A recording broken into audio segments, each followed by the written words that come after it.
All right, let's tackle a pretty complex topic, the punishment for adultery in Islam. Many people think of stoning, but what does the Quran actually say? So, we're going to break down 4 key arguments that come straight from the Quran.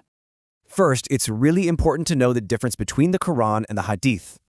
Okay, argument 1. How does stoning even show up in the Quran? In these 6 verses, it's actually non-believers threatening believers with stoning. Pretty interesting, right?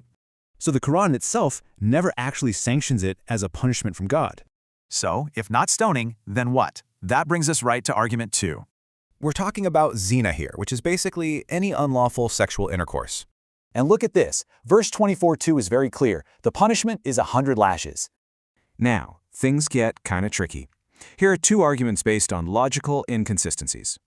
The first puzzle is about having a punishment, and the second is about marriage. All right, so verse 425 says for formerly enslaved women, the punishment is cut in half. Which brings up a big question. What's half of being stoned to death? Doesn't work, right?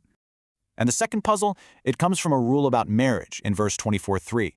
It says an adulterer can only marry an adulteress or an idolatress. Pretty specific. Well, that rule would be totally pointless if the person wasn't alive, So, if it's not in the Quran, where did the idea of stoning come from? Well, it seems the source is the Hadith, these traditional narrations recorded much later.